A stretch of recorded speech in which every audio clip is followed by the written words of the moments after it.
WhatsApp guys, भाईजान is the real monster. अरे भाई साहब, भाईजान से तो सलमान खान का नाम आता है और वो मॉन्स्टर कैसे हो गए भैया? देखते हैं पूरी वीडियो। योगी बोलता है चैनल पे 1 2 3 गो। फिल्मी दुनिया की हर खबर की योगी लेता है guarantee. Welcome back to Yogipedia episode number 270। भाई योगीपीडिया चलता है और ऐसे ही चलता रहेगा हमेशा। बस सब्सक्राइब कर लो तुम। और हाँ, स्पेशल मेंबरशिप शुरू हो गई है अपने चैनल पर, क्योंकि कुछ वीडियोस ऐसे आएंगे आने वाले कुछ दिनों में जिसपे कॉपीराइट आने के चांसेस है। तो अगर उनको देखना है तो मेंबरशिप ज्वाइन कर लो। बट रेगुलर वीडियोस पे कोई रुकावट नहीं होगी, वो तुम हमेशा फ्री में देख पाओगे। तो हेलो, मेरा नाम है योगी और हमारी मुलाकात बार बार होगी। कुछ ही दिनों में टॉक्सिक रिलीज होने वाली है। एडवांस बुकिंग भी ऑलरेडी ओपन हो चुकी है एंड रिपोर्ट्स के अकॉर्डिंग 12,000 स्क्रीन पर ग्लोबली इस मूवी को रिलीज किया जाएगा, which is huge number. And अगर इस नंबर पर फर्स्ट डे पर भी अच्छी एडवांस बुकिंग हो जाए ना, तो आराम से बिगेस्ट ओपनिंग इस फिल्म को मिलेगी। मैं जब तक ये वीडियो रिकॉर्ड कर रहा हूं तब तक 85,000 टिकट सोल्ड भी हो चुकी है। एंड अभी तो बस शुरुआत है। रवि किशन की भाषा में जस्ट हल्का सा पेश हुआ है। अभी तो और 4 दिन बाकी है। अभी और भी शोज खुलेंगे एंड एडवांस बुकिंग का नंबर इनॉर्मस होगा। वैसे 4 साल बाद यश का बिग स्क्रीन पर कमबैक हो रहा है एंड इतना काफी है मास ऑडियंस को थिएटर तक लाने के लिए। लेकिन रामायण का उल्टा है।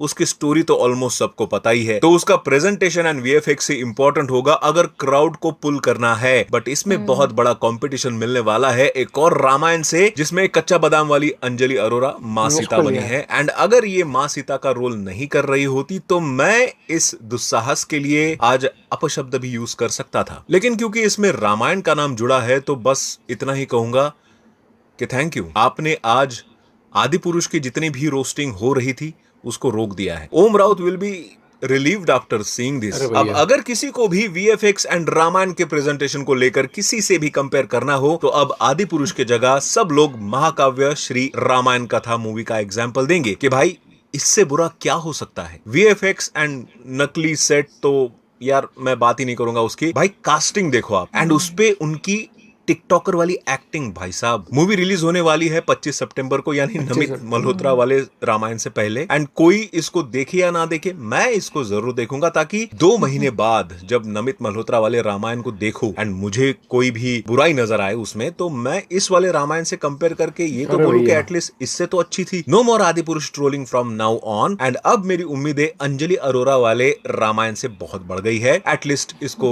आदि पुरुष से अच्छा तो होना ही पड़ेगा, वरना इंटरनेट के समुंदर में इस पे मीम बनने के लिए बहुत सारे अकाउंट ऑलरेडी फिशिंग करने यानी व्यूज बटोरने आ जाएंगे। वैसे बात अगर रामायण की हो ही रही है तो बता दूं, सुनने में आ रहा है कि Ramayan part 1 is all set to become first Indian film to debut in screen X world wide. यानी अब ये movie 3D 4D IMAX and screen X में भी आप देख सकते हो। एंड मैं तो कहूंगा यार कि अगर आपको पॉसिबल हो, जितने भी बेस्ट फॉर्मेट में इसको देख सकते हो देखो, क्योंकि मूवी का बेस्ट एक्सपीरियंस 2D में तो नहीं है फॉर श्योर। बाकी अगर रिपोर्ट्स की माने तो रणबीर कपूर जनवरी 2027 तक रामायण पार्ट 2 की शूटिंग कंप्लीट करने वाले हैं, जिसके बाद वो एक शॉर्ट ब्रेक लेंगे एंड देन अप्रैल 2027 से वो ब्रह्मास्त्र 2 की शूटिंग भी स्टार्ट करेंगे। लेकिन रिसेंटली प्रणय रेड्डी वांगा, जो संदीप रेड्डी वांगा के ब्रदर है, उनके फिल्मों के प्रोड्यूसर भी है, एक इंटरव्यू में उन्होंने कहा कि स्पिरिट के बाद 6 महीने का ब्रेक होगा एंड देन वो लोग रणबीर कपूर के साथ वाली एनिमल पार्क पर काम करना स्टार्ट करेंगे। यानी रणबीर कपूर की आने वाली अगली 2 films Brahmastra and animal park possibly parallel shoot की जाएगी। वैसे प्रणय रेड्डी वांगा ने अपने इंटरव्यू में स्पिरिट के बारे में भी कुछ कंट्रोवर्शियल बातें भी शेयर की, जिसमें उन्होंने एग्जैक्ट रीजन बताया about Deepika Padukone exit from spirit. पीछे स्क्रीनशॉट है, पढ़ लेना। And also he mention that कि प्रकाश राज, चिरंजीवी एंड डॉन ली, इनमें से कोई भी स्पिरिट का हिस्सा नहीं है। इंटरनेशनल एक्टर डॉन ली को प्रोजेक्ट में ऑनबोर्ड करने की कोशिश तो की गई, लेकिन ऐसा हो नहीं पाया। वैसे इंटरनेशनल एक्टर की बात निकली ही है तो बता दूं, अल्लू अर्जुन स्टारर राका में हॉलीवुड स्टार विल स्मिथ की एंट्री हो सकती है। वैसे ये कोई ऑफिशियल न्यूज तो नहीं है, लेकिन ऐसा हो जाए तो राका की तो निकल पड़ेगी। खैर, साउथ से रजनीकांत की भी 2 मूवीज आ रही है, जेलर 2 एंड धर्मन, जिसमें से जेलर 2 का गाना आला बोले लो कल ही रिलीज हुआ। सॉन्ग में तो एज यूजुअल अनिरुद्ध वाइब है, बट शायद ये फर्स्ट टाइम होगा कि सुनते बराबर ऐसा हिट नहीं कर रहा सॉन्ग, शायद विद द टाइम जितना सुनूंगा पॉसिबली अच्छा लगने लगे। लेकिन व्हाट इज दिस कोरियोग्राफी भाई। मैंने एक चीज नोटिस की थी इस सॉन्ग के प्रमोशनल टीजर में, फर्स्ट रो में राइट साइड में जो लड़की है वो एक्चुअली स्टेप भूल चुकी है and they are still promoting it as promotional material. But जब they have realised it, main song में उस पर्टिकुलर शॉट को एंटायरली शूट करके थोड़ा जूम करके मर्ज किया गया है, क्योंकि दोनों के background dancers are not dancing the same. थोड़ा केयरफुली ब्रेक डाउन करोगे तो समझ में आ जाएगा। लेकिन अच्छा ही हुआ वैसे तो, टीजर ट्रेलर सॉन्ग इसलिए तो पब्लिश किए जाते हैं ताकि पब्लिक फीडबैक मिले and they can correct it in a main asset. वैसे अब बात करूं रजनीकांत की नेक्स्ट फिल्म धर्मन की, तो रिपोर्ट्स के according Ram Pothineni has joined the cast of Dharman and ये कोई उनका कैमियो रोल नहीं बल्कि उनका ही इस स्टोरी में बहुत सब्सटैंशियल रोल होगा। वैसे इसी से याद आया, राम पोथिनेनी की अगली मूवी में रितेश देशमुख की एंट्री हो चुकी है एज विलन एंड ये रितेश का साउथ मूवी में डेब्यू होगा। वैसे साउथ डायरेक्टर वामशी पेदापल्ली के साथ कोलैबोरेशन में सलमान खान भी SVC 63 लेकर आ रहे हैं, जिसमें नयनतारा भी है एंड रिसेंट रिपोर्ट्स आ रही है कि मूवी का टाइटल रखा जाएगा एज मॉन्स्टर। आपको यह भी बता दूं कि monster is not yet official title, ये सिर्फ रूमर्स है, बट स्ट्रॉन्ग रूमर्स है। पॉसिबली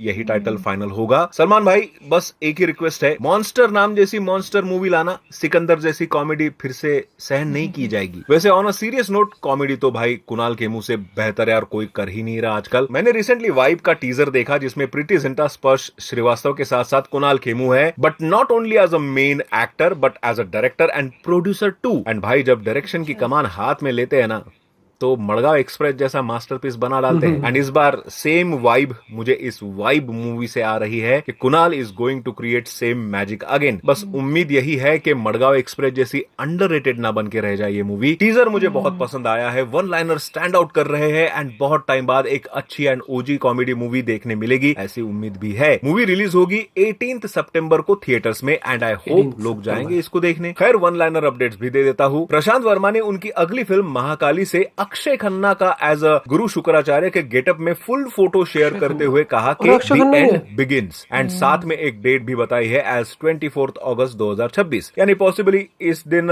महाकाली का टीजर आ सकता है। And mark my words, Prashant Verma cinematic universe की ये फिल्म है तो इसकी हाइप इंसेन होने वाली है। यामी गौतम की एक नई फिल्म आने वाली है दशहरा, यानी कि 16 अक्टूबर को, जिसका नाम है नई नवेली, जिसका ये बड़ा ही क्रिएटिव सा motion poster is also out, जिसमें बड़े बड़े शब्दों में लिखा है कि भाभी डायन है। कैप्शन तो इंटरेस्टिंग है एंड अब देखना यह है कि 16 अक्टूबर को जब ये फैंटेसी फैमिली एंटरटेनर रिलीज होगी तो रजनीकांत के जेलर 2 को कैसे टक्कर देगी, क्योंकि जेलर 2 भी 15 अक्टूबर को यानी नई नवेली के एक दिन पहले रिलीज होने वाली है। Well Bhuvan Bam starrer the revolutionaries की भी रिलीज डेट अब सामने आ चुकी है एज 11 सितंबर एंड साथ में इसका एक सॉन्ग भी रिलीज हुआ है जिसमें इस सीरीज के बहुत से स्नीक पीक भी आपको एंड में देखने को मिलेंगे, काइंड ऑफ टीजर जैसा ही समझ लो। एंड क्योंकि कुछ ही दिनों में इसका रिलीज है तो बहुत जल्द इसका ट्रेलर भी ड्रॉप होगा फॉर श्योर। वेल बहुत टाइम बाद बहुत सारी और अच्छी अच्छी खबरें आप तक पहुंचा के दिल को सुकून मिल गया और मैं चाहता हूं कि आप मेरी सारी वीडियोस ऐसे ही एंड तक देखें। ले लो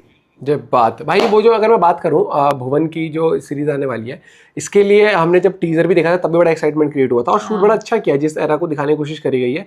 और मैं बात करूं टॉक्सिक रिकॉर्ड तोड़ती है भाई, जितनी ओपनिंग अब तक हुई है ना इंडिया में, मुझे लगता है सारे रिकॉर्ड टूट जाए। वर्ल्ड वाइड कलेक्शन आप देखोगे, हिस्ट्री विल रिमेंबर, एक वो वाली बात होती है ना, लेकिन मुझे लगता है ये रिकॉर्ड ज्यादा दिन नहीं टूटेगा। रामायण मूवी आती फिर रिकॉर्ड टूट जाएंगे, लेकिन खास बात ये कि दोनों में ही यश होने वाला है। और यश की अगर मैं बात करूं तो भाई आप देखोगे ना कि मुझे लगता है कि यही फर्क होता है रियल लाइफ में और रियल लाइफ में। रियल लाइफ में आप देखते हो मॉन्स्टर जैसे किरदार, एग्जांपल जैसे KGF में आपने देखा कैरेक्टर रॉकी वाला, आप इसमें देख रहे हो टॉक्सिक में जो कैरेक्टर है। लेकिन जब रियल में देखते हो तो कितना पर्सनली वही चीज होती है। आप मूवी इंडिया में क्या बहुत सारी जगह पे क्या होता है कि लोग ना मूवी को देख के उस कैरेक्टर की तरह जीने लग जाते हैं कि भाई ये गम में डूबा है तो ये ऐसे चलता है, ये ऐसे बाल रखता है। वो नहीं, रियल में देखा करो। और वही जैसे उसने रॉकी का कैरेक्टर प्ले किया या फिर अब ये जैसे यश का जो कैरेक्टर इसके अंदर है टॉक्सिक के अंदर, वो रियल लाइफ में नहीं है। वैसे उसी का एग्जांपल अब तो जो इंडिया टीवी पर आया था आपके अदालत वाला जो उसमें आया था, तो आपको लाइफ को कैसे अप्रोच करना चाहिए, सही और गलत में फर्क होना चाहिए। एग्जांपल बहुत अच्छा एग्जांपल सेट किया कि कई लोग होता है ना कि ये गलत हो गया, मैं चाहता हूँ वो मेरे उसमें आए, मतलब अंतिम विदाई में ऐसे ऐसे। तो एक पॉलिटिशियन तो कहता ये नहीं कहता, ये एग्जांपल सेट करना चाहिए। भाई गलत करोगे तो गलत में अप्रिशिएट करने कोई नहीं आएगा, और वही चीज आ जाती है। और मुझे लगता है कि आइडल्स मानो मत मानो, लेकिन ये चीज आपको देखनी चाहिए। कई बार क्या होता है कि हम इंस्पायर मूवीज से हो जाते हैं, हाँ। मूवीज से इंस्पायर होते हैं ना, गुड वे हो, वो आपको समझ आ जाएगा गुड वे बैड वे क्या है। लेकिन हमारे यहाँ कई बार क्या होता है कि लोगों को ना वो बैड कैरेक्टर इतने पसंद आ जाते हैं, भाई उसी की तरह भाई, जिंदगी हाँ। रोड पे भाई सब कह कैसे दी, पीट दूंगा, ये कर दूंगा। याद हुआ कबीर सिंह जब आई थी तो भाई तब तब कितने, हाँ, नहीं हाँ। वो चीज नहीं। बाकी आई एम एक्साइटेड, और मूवी आएगी तो जरूर देख के आएंगे। फर्स्ट डे फर्स्ट शो का तो कह नहीं सकते, लेकिन हाँ जरूर देख के आएंगे टॉक्सिक। अपना बॉडी भी शेयर करेगा। Bye bye, take care.